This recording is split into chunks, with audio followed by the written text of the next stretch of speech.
Tila mali ka ng iniisip, Nanding. Iba ang paniniwala mo tungkol sa alamat ng ating kasaysayan. Dahil para sa akin, hindi lang ito basta alamat na nilikha ng ating mga ninuno. Ayon sa nakasaad sa aklat ni Ama, totoo ang alamat. Mula sa kanununuan natin, ilang siglo na ang nakakalipas, nasaksiyan nila ang labanan sa pagitan ng higanteng serpiente at mandirigmang anghel. Saksi ang kanilang mga mata kung papaano naging bato ang Bakunawa matapos matalo sa laban. Ngunit sa bandang huli, binawian ng buhay ang Arkanghel bago naglaho ang hiram na katawang lupa. At ang espiritu nito ay malayang naglakbay sa tahanan ni Bathala. Sinasabi ko sa iyo ang bagay na ito, Nanding, dahil ang espada ng mandirigmang anghel ang tanging makakalupig sa demonyong pumapaslang sa mga kapwa nating babaylan. Mahabang paliwanag ni Makiling. Sige, hindi na masama kung paniniwalaan ko ang alamat na sinasabi mo, Tiyang. Kung totoong nabuhay nga muli ang maalamat ng Bakunawa at kailangan matalo ko ito upang makuha ang gintong espada, ay makikipagkita ako sa matandang duwending tagapagbantay sa lagusan ng kabilang daigdig. Kaya pala nasabi ng matandang yun na nakatadhana ang aming pagkikita. Bukas na bukas din ay makikipagkita ako sa kanya. Nanding, may ibibigay ako sa iyo na mahalagang bagay na matagal ko nang kinaiingatan. Dati itong pagmamay-ari ng mga magulang ni Ama. Makakatulong ang bagay na ito kung papaano mo mahanap ang albaynong ahas. Tandaan mo, hindi lang ang Bakunawa ang kailangan mong harapin. Susubukin ka ng dambuhalang ahas kung malalampasan mo ang mga pagsubok para makuha ang gintong espada. Mapanlin lang ang ahas na ito at higit sa lahat, wag na wag kang titingin sa mga mata niya. Oras na gawin mo, mapupunta ka sa nilikha niyang mundo ng kawalan. Sabi ni Makiling. Isang nakatuping tela ang ibinigay ni Makiling kay Nanding. Ang tela ay bahagi ng isang nawawalang pahina sa aklat ng likha ng propeta ng mga babaylan. Ang kapirasong ito ang susi kung saan makikita ang kuweba na tahanan ng mga sagradong ahas. Binuklat niya ang lumang tela at gumuhit sa kanyang paningin ang kakaibang hugis ng mapa. Batid niyang hindi nga ito kabilang sa kanilang mundo. Napakadetalyado ng pagkakaguhit sa mapang ito. Mula sa dugo ang ginamit na tinta. Tama ka nga, Tiyang. Hindi lang basta alamat ito. Sadyang nangyari talaga ito sa mga dumaang siglo. Sasama ako sa iyo, Nanding. Nais kong tumbasan ang kabutihan mo. Biglang sabat naman ni Dalia. Pinabulaanan naman ni Makiling na hindi maaaring sumama ang dalaga. Tanging may dugong babaylan lamang ang katanggap-tanggap na pumasok sa kabilang daigdig. Kinabukasan nakahanda na si Nanding sa panibagong misyon. Isang imposibleng misyon na kailangan niyang malampasan. Gumawa siya ng mahabang orasyon para busugin ang kanyang mga sandata. Wala siyang pinanghinawakan na medalyon. Umaasa lamang siya sa espiritual at pisikal na lakas. Isinilang siyang taglay ang ganoong abilidad, lalo't dala niya ang marka ng pagiging birtugo. Umaasa ako magtatagumpay ka, Nanding. Hihintayin ko ang iyong pagbabalik. Gabayan ka nawa ng ating anito. Sige na, lumakad ka na. Talunin mo ang maalamat na Bakunawa at kunin mo ang espada ng liwanag. Tumangulang siya sa sinabi ni Makiling bago magsimula na maglakad. Nang makaalis si Nanding, ay biglang nagbago ang kilos ni Makiling. Ipinakita nito ang pagiging istrikta sa mayuming dalaga. Nais niyang turuan ito ng kaunting kaalaman sa larangan ng panggagamot at spiritual healing kahit na may dugo itong aswang. Gusto niyang magkaroon ito ng pakinabang. Makalipas ang ilang oras ay narating na ni Nanding ang bukana ng pangalawang kabundukan. Walang bantay sa tarangkahan ng gubat, kaya lumikha siya ng ingay para magambala ang mga lamang lupa. Tanda, nasaan ka? Magpakita ka ngayon sa akin. Sigaw niya. Ako ba ang hinahanap mo? Tila yata interesado kang makita ko. Marahil, may hihingin kang malaking pabor. Tama ba ako? Makisig naman dirigma? Pero kung ganyan ka makitungo sa akin, maaari tagyan kita sa hihilingin mong pabor. Ilang beses ko na rin narinig ang tawag mo. At tinatawag mo kong tanda. Hayaan Hayaan mo. Ipapakilala ko ang aking sarili. Ako naman si Kislap, ang dakilang bantay sa kabundukang ito. Bungad na wika ng matandang duwende na bigla na lang sumulpot sa ere. May kakayahang palutangin ang sarili. Hindi na ako magpapaligoy-ligoy pa, tanda. O ano pa man ang pangalan mo, Kislap. Patid kong nababasa mo ang aking diwa. Maaari mo ba akong tulungan na makapasok sa kabilang daigdig? Hawak mo ang susi ng lagusan. Magagawa mo ba yun para sa akin? At bakit naman kita tutulungan? Wala pa nga tayong kasunduan. Ang pabor na hihilingin mo ay merong kapalit. Malaking bagay ang hinihingi mo, kaya malaki rin ang kabayaran nito. Kasunduan? At ano naman ang hinihingi mong kapalit? Dahil malaking pabor ang kailangan kong tuparin, dapat bayaran mo rin ako ng isang pabor na kailangan mong gawin. Ito ang magsisilbi nating kasunduan. Bakit hindi mo pa ako diretsuhin, tanda? Ano ba talaga ang nais mong kapalit? Sige, sasabihin ko. Kaya makinig kang mabuti, binata. Oras na hindi ka magtagumpay sa gagawin mo, ay hindi ka na makakabalik sa mundo ito. Habang buhay kang mabibilanggo, pati ang kaluluwa mo, kung saan ka binawian ng buhay. Marami ng mandirigma ang sumubok na kunin ang espada, ngunit hindi sila nagtagumpay. Namatay silang lahat sa kamay ng bakunawa. At kung magtagumpay ka man, ay kailangan mong ibigay sa akin ang mga mata ng albaynong ahas. Iyan ang ating kasunduan. Ang ibig mo bang sabihin, tanda, kailangan kong paslangin ng bantay sa loob ng kuweba? Oo, kailangan mo siyang patayin para makuha ang kanyang mga mata. Kung magagawa mo yan, mapapasa iyo ang gintong espada. Sige, gagawin ko yan, kung yan ang gusto mo. Ngayon nagkasundo na tayo, buksan mo na ang lagusan. Marami na ang nasayang na oras. Kailangan ko na magmadali. Gawin mo na, tanda. Isang baston na gawa sa ginto ang lumitaw sa kamay ni Kislap. Gumawa siya ng magic spell para ipaikot ng 3 ulit ang mahiwagang baston, kasabay ng pagbukas ng lagusan. Naramdaman naman ni Nanding ang napakalakas na aura, katumbas nito ang presensya ng isang makapangyarihang bathala. Ano pang hinihintay mo? Pumasok ka na habang hindi pa nagsasara ang lagusan. Ilang minuto lang ang itatagal nito. Dadalhin ka nitong liwanag sa lugar na hinahanap mo. Wika ng matandang duwende.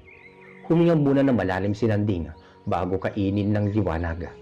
Tanging puting tanglaw lang ang nakikita niya habang hinahatak ng malakas na puwersa. Sa isang iglap ay iniluwa siya sa gitna ng misteryosong kagubatan. Hindi ordinaryo ang mga nabubuhay sa paligid. Ang mga puno ay matatayog na tila parang mga higante. Maging ang mga ibon ay 10 beses na mas malaki sa pangkaraniwang hayop. Narinig din niya ang malakas na lagaslas ng tubig. Maliban sa mga nilalang na lumilipad sa himpapawid, ay hindi rin pangkaraniwan ang laki ng mga kakaibang insekto. Makulay ang daigdig, ngunit lubhang mapanganib. Binuklat niya ang mapa at mariing pinagmasdan. Hawig na hawig nito ang lugar kung saan siya nakatayo. Malakas ang kutob niya na nasa malawak siyang isla batay sa nakaguhit sa hawak niya. Nang makumpirma na tugma ang lugar sa larawan, ay nagsimula na siyang maglakbay. Sa hindi malamang dahilan, ay bigla siyang napatigil. Itinago ang hawak na tela at mabilis na hinugot ang espada. Alam niyang may paparating na panganib. Naramdaman niya ang presensya ng kalaban. Dahil sa pambihira niyang pandama, ay agad niyang iwinasiwas sa hangin ang armas sa bandang likuran. Sa puntong ito, bumao ng talim at ng palakula sa bungo ng maliit na nilalang na may sukat na 70 pulgada. Matatalas sa mga pinong ngipin. Mahaba ang mga tenga at may dila. May maiksing buntot at mahaba ang kamay na sintalas ng patalim ang mga kuko. Kagad naman niyang natukoy kung anong klase itong nilalang. Dumating sa punto na nagsilabasan ang mga kasamahan nito. Nagkalat sa buong paligid. Mga goblin, paano nangyari to? Bulalas na wika ni Nanding. Hindi marunong magsalita ang mga nilalang. Tumatangis lang sila, maliliit ngunit mapanganib. Likas sa kanila ang pagiging maliksi at mahilig magtago sa ilalim ng lupa. Gayunpaman, Hindi siya nakaramdam ng pagkabahala.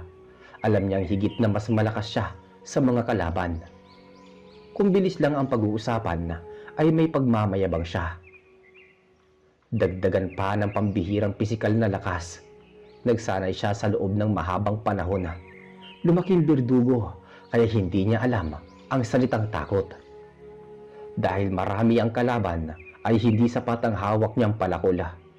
Mabilis niyang kinuha sa ilalim ng setro ang mahabang latigo na gawa sa bulalakaw na siya mismo ang nagpandaya. Parehong may hawak na sandata ang magkabilaan niyang kamay. Handa na siyang labanan ng isang pulutong na kalaban na mahigit 50 ang bilang. Sa bagsik ng mga goblin ay sabay-sabay nilang sinalakay si Nanding, ngunit hindi siya nagpatinag. Sa bawat haribas niya ng palakol at hagupit ng latigo, ay isa-isang nagkandamatay-matay ang mga ito. Walang sino man ang makakaligtas sa hagupit ng kanyang sandata. Saklaw ito ng birtud at busog sa orasyon, kaya madali lang malupig ang kalaban. Nagkalat ang putol-putol na bahagi ng katawan ng mga kalaban. May mga naputulan din ang ulo. Nagtilamsika ng itim na likido sa buong paligid. Gayunpaman, marami pa rin ang natirang buhay na handa siyang pabagsakin bago gawin panlaman sa kanilang tiyan. Likas sa mga goblin ang pagkauhaw sa dugo. Pangunahin nilang pagkain ay mga lambana. Kinatatakutan sila ng ibang elemento. Sa gitna ng madugong labanan, ay biglang nagtangis ng malakas ang isang goblin. Animoy tila nagtatawag ng kakampi. Matapos umalingaw-ngaw ang kakaibang tunog, ay panibagong hukbo ng mga nilalang ang dumating. Kawangis sila ng mga goblin ngunit may mga pakpak. Sa puntong ito, nabahala si Nanding. Daan-daan na kalaban ang kailangan niyang patumbahin. Mukhang matatagal pa yata ako rito. Bakit naman kasi dami ninyo? Wala na bang katapusan ang pagdami nyo? Sigurado mapapalaban ako nito ng husto. Wika ni Nanding. Nangatake na ang daan-daan na halimaw ay isang misteryosang nilalang ang biglang dumating. Nakasuot ng puting balabal at balot na balot ang katawan ng makintab na sutla. Nakasuot ng maskarang kahoy at mahaba rin ang tenga. Nakasayad ang pulang buhok sa lupa. May hawak itong pala at sunod-sunod na nagpakawala ng palaso na gawa sa matulis na hangin. Nagiging putik ang tinatamaan ng palaso gawa ng likha sa mahika ang bala. Alam ni Nanding na ang ganitong estilo sa pakikipaglaban ay nabubukod tangi sa lahat ng tanging diwata.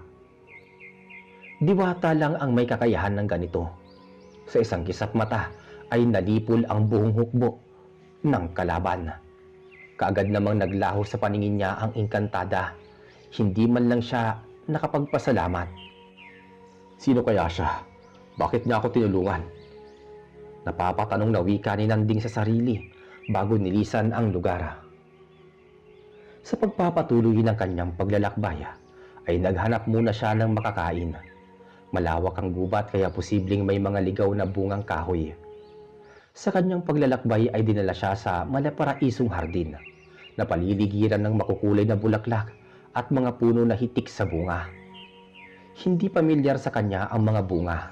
Malalaki ang mga ito at hindi pangkaraniwan ang hugis, pero mukhang makatas at masarap.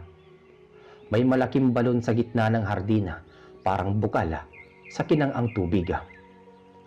Nakakain kaya to? Hindi kaya malason ako neto? Bahala na. Basta pipitas ako. Wika ni Nanding. Kahit may kataasan ng puno, ay mabilis niya lang itong naakyat. Kumuha lang siya ng isang pirasong bunga. Pagkababa niya sa puno, ay tumambad sa harapan niya ang isang napakagandang babae. Nakasuot ng puting mahabang bestida ito. Pamanhin binibini kong namitas ako ng prutas na walang pahintulot. Kumakalam na kasi ang aking sikmura. Ikaw bang tagapangalaga rito? Kung iyong mamarapatin maaari ko bang malaman ang iyong pangalan? Ako si Amihan, ang tagapangalaga ng hardin. Ayos lang. Bukas ang lupain ito sa mga manlalakbay, kagaya mo. Bakit isa lang ang kinuha mong prutas? Napakaraming bunga niyan. Maaari kang pumitas ng marami hanggat gusto mo. Napakaganda naman ang iyong pangalan. Patawad sa walang pasabi kong panhimasok sa iyong hardin. Sapat na ang isang piraso na maibsan ang aking gutom. Patid kong mahalaga sa mga taga rito ang mga bungang to. Hindi ko kailangan ng magmalabis. Maraming salamat pala dito, amihan. Magpapaalam na ako. Kailangan ko na kasing umalis. Bago ka lumisan, maaari pang malaman ang pangalan mo? Nanding. Nanding ang aking pangalan. Nakangiting turan niya kay amihan. Nagpatuloy siya sa paghakbang palabas ng hardin. Bagamat nagtataka kung bakit napunta siya sa lugar na yon, ay hindi na lamang niya ito pinaglaanan ng pansin. Wala siya sa mundo ng mga mortala, kaya ang ganitong senaryo ay hindi na nakakataka. Nang malayo na si Nanding, naupo siya sa lilim ng malaking puno at muling tinignan ang mapa. Sinadya niyang magpahinga upang malasapang lasa ng kakaibang prutas. Ngunit nakakailang kagat pa lang siya ay isang matandang babaeng hukluban ang lumapit sa kanya na bigla na lang lumitaw kung saan. May malaking umbok ito sa likod at buhaghag ang buhok na parang isang mangkukulam. Nangingitim ang gilagid at maraming bukol sa muka. Napatigil naman si Nanding sa ginagawa at dagling hinugot ang punyal para protektahan ng sarili. Naisip niya na baka malaki itong banta. Ipinukol niya ang sarili sa kaharap. Oras na kumilos ito nang hindi maganda ay hindi siya magdadalawang isip na itarak ang punyal sa katawan ng matanda. Anong kailangan mo, tanda? Huwag kang lalapit sa akin kung ayaw mo masaktan. Pumapatol ako sa matanda. Saad ni Nanding sa hukluban. Nakakatakot kasi ang dala nitong presensya. Ginoo, ilang araw na akong hindi kumakain. Gutom na ako. Tuyo na rin ang aking lalamunan. Maaari bang akin na lang yung prutas mo? Sagot naman ng matanda. Naawa naman dito si Nanding. Kahit gusto niya ang prutas, ay ibinigay na lamang niya ito sa matanda. Pati ang natitira niyang baon na tubig ay banayad niyang ibinahagi. Nakita niya kung gaano ito kagutom. Iniwan niya ang matanda habang kumakain. Wala nang dahilan upang manatili pa sa ilalim ng puno. Maraming salamat dito, dayuhang manlalakbay. Hanggang sa muli nating pagkikita. Pasigaw na wika ng matanda. Nangangisi itong nakalitaw ang nabubulok na mga ngipin. Hindi na lang ito pinansin ni Nanding. Subalit napapatanong siya kung bakit nasabi ng hukluban na muling magtatagpo ang kanilang landas. Pagkalabas niya sa makapal na gubat ay bumungad sa kanya ang higanting kambal na talon. Dumadaluyong ang malakas na tubig pababa sa malapad na batis. Naglalakihan ang mga bato. Nagsisitaluran pa ang mga dambuhalang isda na may makikintab na kaliskis. Sa puntong ito, nagsimula na siyang magduda na parang pinaglalaroan siya ng sinumang makapangyarihang nilalang. Nagugulumihanan siya kung bakit bigla na lamang nagbabago ang paligid. Pati ang temperatura ng paligid ay paiba-iba. Animoy tumatago siya sa magkabilang daanan na kakaiba na hindi niya napapansin. Nang tignan niya ang mapa, ay biglang gumuhit ang tila nasasabik ng ngiti. Malapit na siya sa pinamumugaran ng maalamat na bakunawa. Nagtatagpo ang dulo ng batis at karagatan at malapit sa tabing dagat ang yungib ng albinong ahas kung saan nakabaon ang gintong espada ng arkanghel. Ngunit bago siya makatawid sa kabilang dako, ay isang tinig ng babae ang humihingi ng tulong. Sinundan niya ang malakas na sigaw sa paanan malapit sa daluyong ng tubig sa talon. Isang dambuhalang sirena ang gumuhit sa kanyang paningin. Naipit ang buntot nito sa malaking tipak na bato at may nakaharang na malaking torso ng puno. Hindi siya nagdalawang isip na tulungan ito. Ibinuhos niya ang buong makakaya niya na matibag ang nakaharang na naipit na buntot ng sirena. Gamit ang bisikal na lakas at tulong ng sandata niyang palakola ay isang nilalang ang matagumpay niyang naligtas. Inligtas mo ang aking buhay, dakilang manlalakbay. Tanggapin mo itong aking handog bilang pasasalamat. Nabubukod tanging kaliskis mula sa sarili kong katawan. Gagabayan ka neto sa landas ng iyong tatahagin. Sabi ng dambuhalang sirena. Malugod namang tinanggap ni Nanding ang gantimpala at muling nagpatuloy sa paglalakbay. Determinado na siyang harapin ang malaking pagsubok na maaaring humantong sa kamatayan. Sa magkasunod na nangyari ay may mga bagay na siyang lubos na nauunawaan. Pagkatawid niya sa kabilang pampang, sinundan niya ang daloy ng tubig. Masigasig na paghakbang habang palingalinga sa paligid bago igawi ang tingin sa hawak na bagay na magtuturo ng daan. Makalipas pa ang ilang sandali ay natanaw niya na ang malawak at kalmadong karagatan na tila walang nagbabadyang sakuna. Tahimik ang sapin ng dagat at maaliwalas ang bughaw na langit. Iginala niya ang paningin at sa wakas na sulyapan niya na ang malaking bunganga ng kuweba sa kaliwang bahagi ng dalampasigan. Huminga muna siya ng malalim, sabay buga sa kawalan bago hinawakan ang sandata. Alam niyang hindi biro ang makakalaban. Nang makalapit siya sa may malaking butas, ay wala namang lumitaw na higanting nilalang mula sa karagatan para pigilan siya. Kaya nagtataka siya kung bakit iba ang naging takbo ng pangyayari. Ayon sa tinuran ni Makiling, ay biglang aahon ang bakunawa sa pinakailalim ng karagatan kung sino man ang magtatangkang lumapit sa kuweba. Sinamantala niya ang pagkakataon. Pinasok niya ang madilim na lagusan.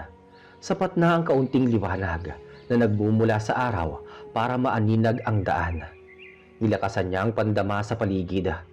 May nararamdaman siyang malakas na puwersa na tila gumagapang. Sa bawat paggalaw ay may kasamang pagyanig. Nagpapatunay na may nanananahan na dambuhalang halimaw. Mahigpit ang pagkakahawak ni Nanding sa kanyang sandata sa bawat pagyakap. Anumang oras ay maaari siyang tumagilid sa laban. Hindi niya alam kung ano ang uri bang nilalang ang lilitaw. Ilang sandali pa ay may naaninag siyang tanglaw, nakakasilaw. Nakulay kahil na liwanag. At nang marating ang dulo ay sumilay sa paningin niya ang gintong espada. Nakabaon ang kalahati nito sa lupa, ngunit hindi ito madaling makuha. Napapalibutan ito ng mga makamandag na ahas. Isang pagkakamali lang ay kayang-kaya siyang lamunin na ng buhay. Dahil dumadaloy kay Nanding ang malakas na aura mula sa dugo ng babaylan, ay hindi ito nakaligtas sa mga dambuhalang ahas. Nabulabog ang tahimik nilang pagkahimlay at nagsimula ng maging agresibo. Damang-dama ni Nanding kung gaano kabagsik ang nakakapangilabot na pagkilos ng mga bantay. Gumagapang ang mga ito papalapit sa kanya. Ngunit may kapansin-pansin sa pagkilos ng mga ahas na biglang umagaw sa atensyon niya. Mabangis lang sa panlabas ang wangis nila, pero iba ang ipinapakita ng mga mata. Isa pa sa mga napansin niya ay wala ang higanting albino. Kailangan niyang mapaslang ito upang makuha ang mga mata bilang kapalit na hinihinging pabor ng matandang duwende. Nagsimula na siyang magduda sa puntong ito. Alam kong nasa paligid ka lang. Bakit hindi ka pa magpakita? Ikaw ang nais kong unang harapin bago itong mga galamay mo. Pasigaw na wika ni Nanding. Gumalaw ang buong paligid at nagsilaglagan ang mga tipak na bato mula sa taas. Lumabas ang isa pang malaking butas. Ang puting ahas lumabas doon. Higit na mas malaki ito kumpara sa iba. Ang lumabas dito na presensya ay tila hindi magdudulot ng panganib. Madiing pinagmasdan ni Nanding ang mga mata nito. At napatunayan niya na isang kasinungalingan lamang ang mga sinasabi ni Nakislap at Makiling. Hindi siya napunta sa mundong likha ng kawalan. Alam kong hindi yan ang tunay mo, anyo. Hanggang kailan ka ba magpapanggap na subukan ako? Alam ko na ikaw ang misteryosang nilalang na tumutulong sa akin nung kinalaban ko ang mga goblin. Ang matandang hukluban sa gubat at ang sirena sa batis. At higit sa lahat, ang diwata sa hardin. Tama ba ako, amihan? Nasa ilalim ng kapangyarihan mo ang daigdig na ito. Ikaw mismo ang lumikha nito. Kaya ang mga nilalang na kinalaban ko kanina ay isa lamang ilusyon. Sinubukan mo lang ang kakayahan ko kung karapat-dapat ba akong magmay-ari ng gintong espada. Namangha ang dambuhalang nilalang sa mga sinabi ni Nanding, kung kaya't iwinaksi niya ang tunay niyang anyo. Ang isang iganting ahas ay naging ganap na diwata na walang iba, kundi si Amihan. Nakapasa ang binata sa kanyang mga pagsubok. Pinahanga mo ko sa iyong katalinuhan. Mahusay ka, Nanding. Nakapasa ka sa aking mga pagsubok. Ikaw ang bukog tangi mandirigma na may busilak na puso kahit na isa kang birdugo. Ngayon pinagkakaloob ko sa iyo ang gintong espada. Ikaw ang nararapat na magmay-ari nito. Kinumpas ni Amihan ang kanyang palad at kusang lumutang sa ere ang espada patungo kay Nanding. Nang mahawakan ni Nanding ang maalamat na espada, ay dumaloy sa kanyang mga kamay ang walang katumbas na kapangyarihan. Dinala siya sa mundo ng nakaraan at nakita ang totoong kaganapan. Nasaksihan niya kung papaano paslangin ng arkanghel ang nilalang na kumain sa buwan. Namatay nga sa huli ang mandirigmang anghel, ngunit ang hiram lang niyang katawan. Patuloy na nabubuhay ang kanyang espiritu sa kalangitan. Iniwan niya ang gintong espada para sa mga bagong tagapangalaga nito na magsisilbing tagapagtanggol ng Sansinukob. At ang Bakunawa ay hindi na muling nabuhay pa. Naging rebulto ito at nagsilbing higanteng bato. At ito nga ang higanteng kambal na talon. Si Amihan ang diwatang sugo ng Bathala na nagsisilbing tagapamagitan sa mundo ng mga tao at engkanto, tagapaghukom at tagahatol sa mga engkantong nagkasala, ngunit inatasan na huwag makialam sa mga nagaganap na gulo sa mundo ng mortal. Nang mapasa kamay na ni Nanding ang makapangyarihang sandata, ay biglang naging mga engkantada ang mga dambuhalang ahas, mga tagasilbi ni Amihan. At dahil nasa pangangalaga mo na, Nanding, ang gintong espada, simula ngayon, ikaw na ang tagahatol sa mundong kinabibilangan mo. Taglay ng espadang yan ang kapangyarihan ng liwanag na susupil sa kampon ng kadiliman. Huwag mong babahiran ng kasamaan ng iyong mga kamay. Sige na, Nanding, maaari ka nang bumalik sa iyong mundo. Nakahanda na ang lagusan sa pagbabalik mo. Nandoon ang daan. Wika ni Amihan. Maraming salamat, mahabaging diwata. Gagamitin ko sa kabutihan ng espadang pinagkaloob mo sa akin. Hindi ko hayaang manaig ang kasamaan sa mundo ng mga tao. Hahatulan ko sila ng kamatayan. Tugon naman ni Nanding bago nagtungo sa lagusan. Maligayang pagbabalik, Nanding. Tila madali mo lang nalampasan ang maraming pagsubok.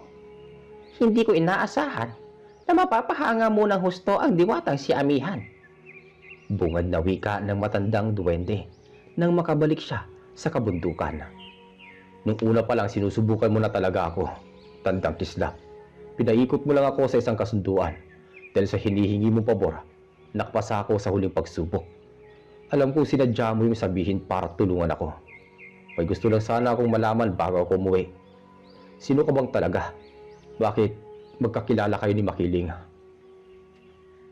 Mabuti at natanong mo yan. Matagal na kami magkaibigan ni Makiling. Malaki na rin ang utang na loob ko sa kanyang ama, si Apulakan. Si Apulakan ay minsan nagligtas ng aking buhay. Kaya labis akong nalungkot nang masawi siya sa kamay ng demonyo. Kasalanan ito ni Santino. Dahil sa kanyang kasakaman, maraming nagbuwis ng buhay. Kaya, Nanding, murahin mo sa landas ang demonyong pumaslang sa mga kasamahan ninyong babaylan. Tanging gintong espada lamang na hawak mo ang makakapatay sa Diablo. Matagal mo na pala akong kilala. Pumahin kung naging malamig ako sa pakikitungo ko sa iyo. Huwag kang mag-alala, Tandang Kislap.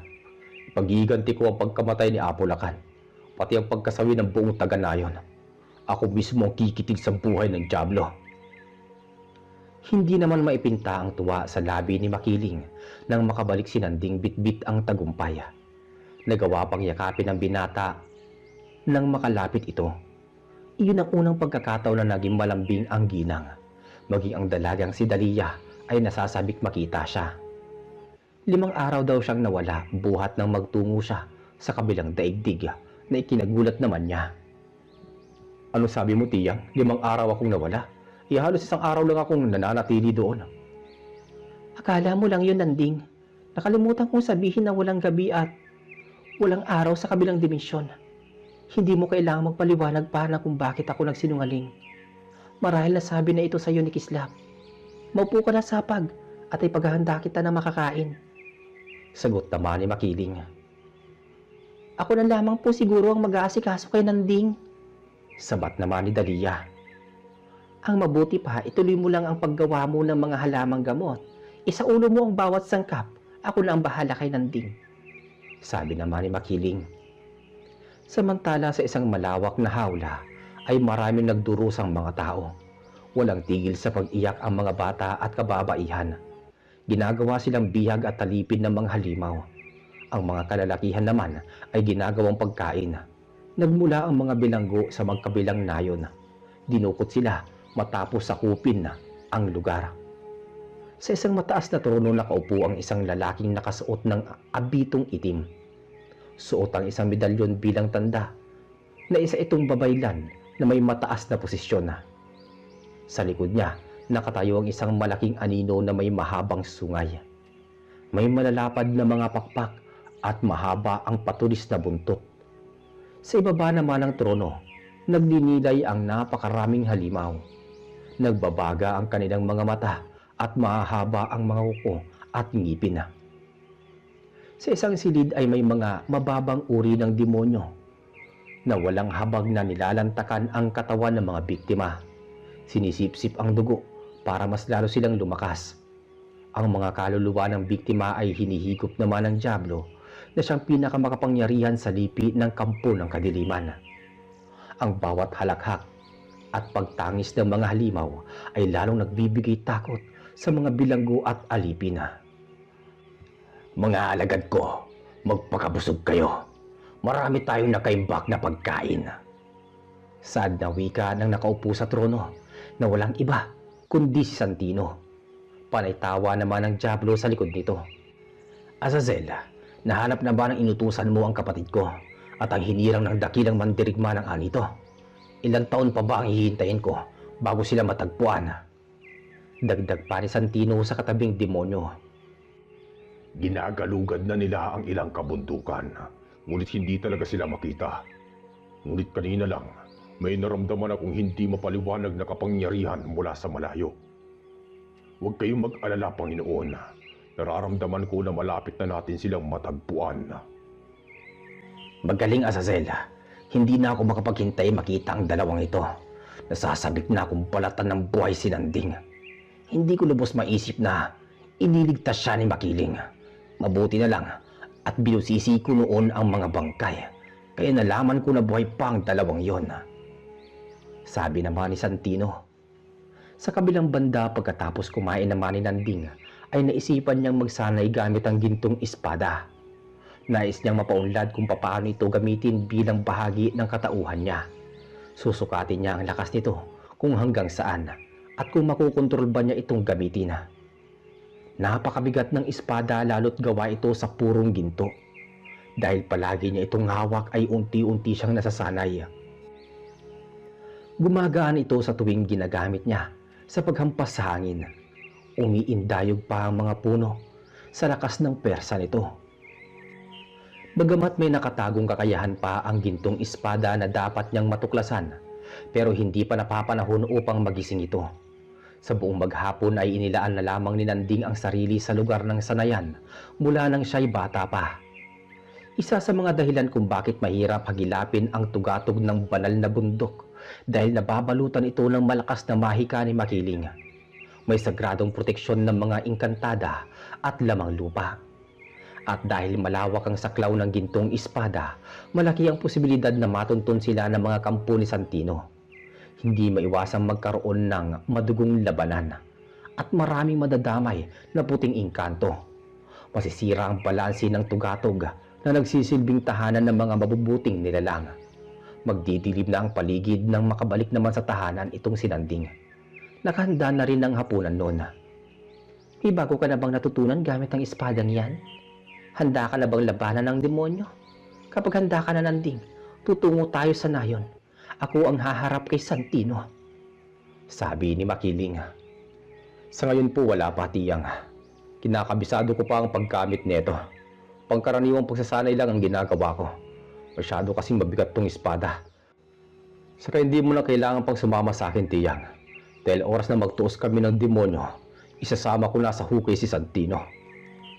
Hindi ako mapapayag na hindi ako sasama. Ang laban mo ay laban nating dalawa. Magkasama tayong harapin ng kalaban. Huwag mong maliitin ang kakayahan ko, Nanding. Baka nakakalimutan mo, Nanding, na ako ang nagturo kung paano ka lumaban. Alam ko po yun, Tiyang. Ang akin lang, ayoko madungisan ng dugo ang iyong mga kamay. Hindi ko hayaang humawak ng basura ang taong pinakamamahal ko. Tinuturing kitang tunay na ina, Tiyang. Kaya natatakot ako mawala ka. Gusto ko manatili ka ng buhay hanggat nabubuhay ako. Sabi naman ni Nanding. Tila masyado malalim na yata ang pinag-uusapan ninyong dalawa. Puro na lang labanan ang naririnig ko. Bakit hindi muna tayo kumain dito? Guro, Nanding, kaya na po kayo bago lumamig ang pagkain. Biglang sabat naman ni Dalia. Napatingin naman ang dalawa at pansamantalang nahinto ang usapan. Sa kailaliman naman ng gabi ay hindi makatulog si Nanding. May mga bagay na gumugulo sa kanyang isipan. Bumangon siya sa kama at nagtungo sa balkonahe para lumanghap ng hangin. Tumingala siya sa kalangitan at mariing pinagmasdan ang mga bituin. Sa ilalim naman ng hamog, malapit ang mga puno na naglalaro ang mga batang engkanto. Ang gabi ay nagsisilbing araw para sa kanila. Bakit hindi ka pa natutulog, Nanding? May bumabagabag ba sa iyong isipan? Pansin ko kanina ka pa nakatitig sa bituin. Wika ni Dalia, nagising pa rin sa diwa. Hindi ako makatulog eh. Ewan ko ba? Mabuti pa nga. Ipagtimpla mo na lang ako ng kape. Kaagad naman na nagtimpla ng 2 tasa si Dalia. Nais niyang samahan ng binata na pagmasdan ang kalangitan habang nagkakape. Simula kasi nang masilayan niya ang mukha ni Nanding, ay natuto siyang umibig. Nakita niya kung gaano kaamo ang mukha nito. Si Nanding na mismo ang naglantad ng kanyang mukha sa dalaga sapagkat bahagi na ito ng kanilang pamilya. Lubos na siyang nagtitiwala rito. Ang ganda naman pagmasdan ng mga bituin. Sana palaging ganito. Palaging ganito katahimik ang gabi. Nakangiting wika ng dalaga. Oh, kasing ganda mo, Dalia. Sagot naman ni Nanding na ikinapula ng pisngi ng dalaga. Hindi makapaniwala na maririnig niya ito sa isang berdugo na walang ibang ginawa kundi ang makipaglaban. Si Nanding ang nag-iisa at kauna-unahang lalaki na pinuri siya.